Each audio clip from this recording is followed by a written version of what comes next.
Kol Halal, Yahweh, Bahashem, Yahweh Shai, Bahashem, Rakakwadash, and double honors to the apostles and the elders of Great Millstone. And this video is just going to be a way to stay in the spirit. It's one of the ways that I do it anyway. I try to, we do it to the best of our ability. I ain't gonna say that I'm always in the spirit. I'm not. Because the time that we're in now, with the prophecies coming forth so fast, World War III about to pop off, we're literally in an economic bubble that can pop in any moment. And that would be the perfect time to institute the chip, right? And if you don't know, the chip is the mark of the beast. Now, with all that happening, these spirits are going to be, these demons are going to be restless, to say the least. They're going to be ravenous, trying to pull you out the truth, And what do we do when that happens? We rebuke, we run to the name of the Most High, because the Most High's name, is a strong tower. That's who we run to, because He protects us. He's our Heavenly Father, man. You run to Him like, Dad. And then He's like, get the hell out of here, all right? So, one of those ways is to keep your mind on Yahweh B'Shem Yahweh Shai and on His works and on His glory, His majesty, His awesomeness, how everything works in conjunction with each other. Perfect example is the ecosystem. When one animal comes out, like literally one animal taken out of an ecosystem, the whole thing goes awry. And that's happened plenty of times because of Esau, That just goes to show how much, or it proves really that the Lord is, he's balanced, He really is. But these are just questions, and these questions, they pop into my mind randomly. It's not always these questions. It's different questions. But the other week, I was I would write them down, and I should do it more often, really. So I can go back to them, and whenever I'm down in spirit, I can go back to those questions and look at them. You know what I mean? I think I'm going to do that. I'm going to keep adding to this list, and I'll probably make a part 2 as well, once I get more questions and stuff like that. But these are just questions that keep you, focused on the Lord, and on this truth, because this is pertaining to the truth, Most of it is pertaining to, the kingdom.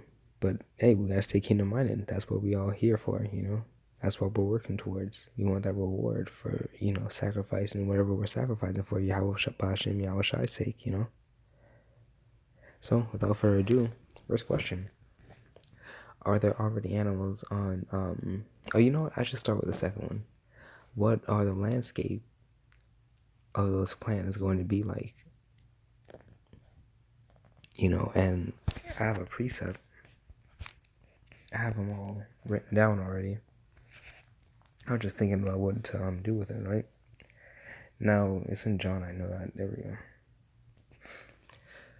John 14:2. In my Father's house there are many mansions. If it were not so, I would have told you. I go to prepare a place for you. Okay? Now, Salakia, one second. Alright, Salakia for that. So, in my Father's house there are many mansions. Salakia, you know what? Let me start over. John 14:2. In my Father's house there are many mansions. If it were not so, I would have told you. I go to prepare a place for you. Now, those mansions are talking about the other planets. you know? Now, for any of these damn Christians out here, you can just ask them what the purpose of the other planets are. They wouldn't be able to tell you. Why else would the Lord make the planets if it wasn't for, his chosen people's sake? Because in the kingdom, whether you like it or not, we are going to be reproducing, okay, through sex, okay? We're not toads, or seahorses, or you can change your gender and then, you know what I'm saying, and shit like that, Another, what's another animal that reproduces asexually? Toads and seahorses don't. They can just change their gender. Like the males can become pregnant. Okay, Esau will make you think that you are a damn toad because you see the amount of fucking trannies and shit that are out here right now. They're basically acting like seahorses. Ugh. I find there was actually an article of a man who got pregnant because before he was a woman, but he's still a damn woman. It's just they put they dress him up like a dude and shit. It's too fucking confusing, and it didn't need to be destroyed. But that's not the point. We're gonna be reproducing by sex. Okay, sex is in the kingdom. If you can tell me another way we're gonna be reproducing, let me know. Because I don't think there is any other way. Jackasses. Because humans aren't asexual. They're not. That's actually a thing now. People are saying that they're asexual. They don't feel any type of sexual attraction toward anybody.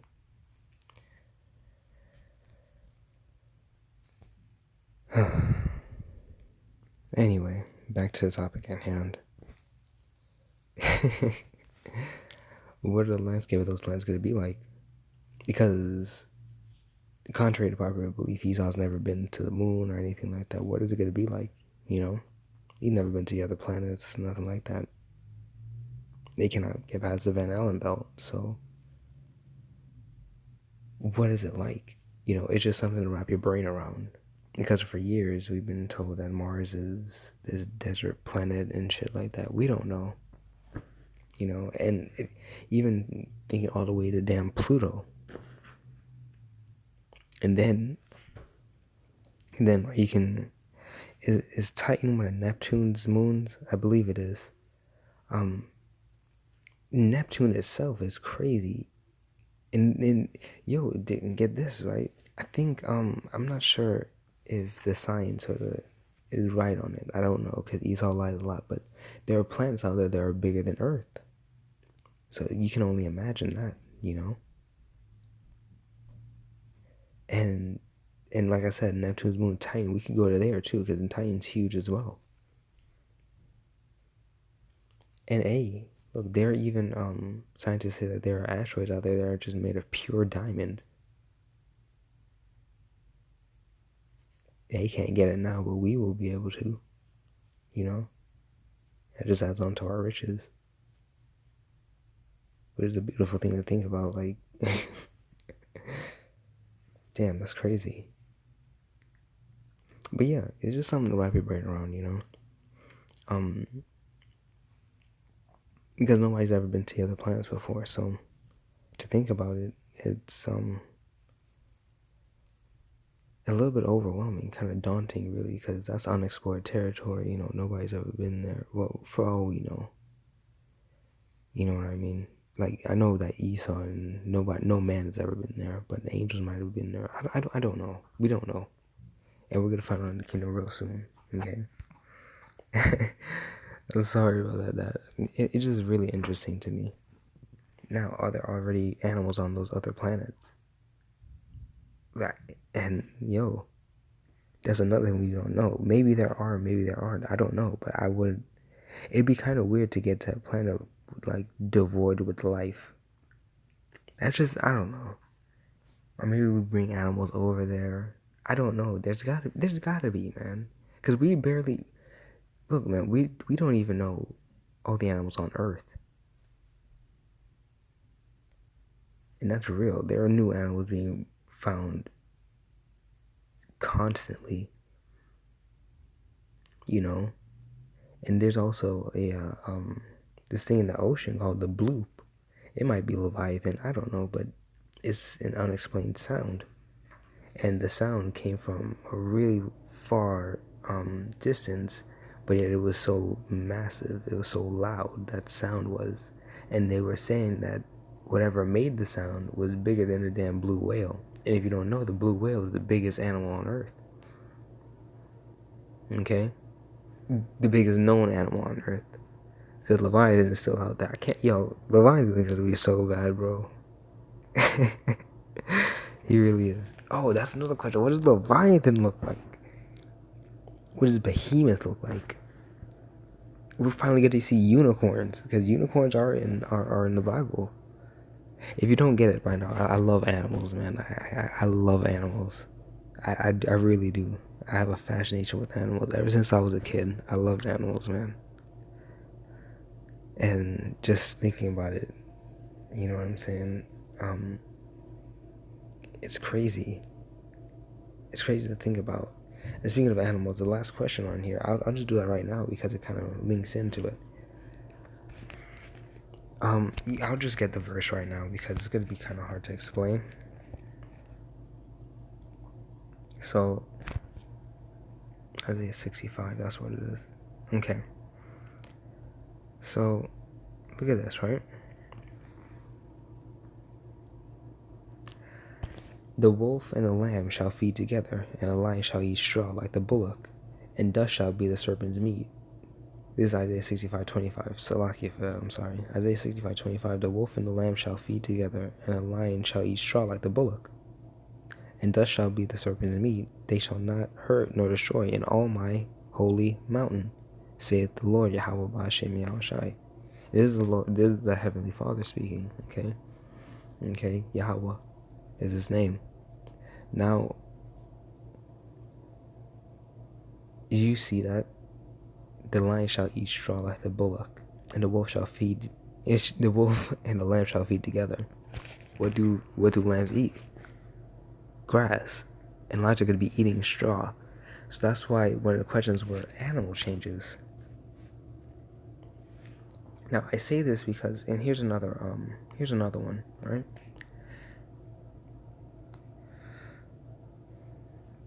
Isaiah 11:6.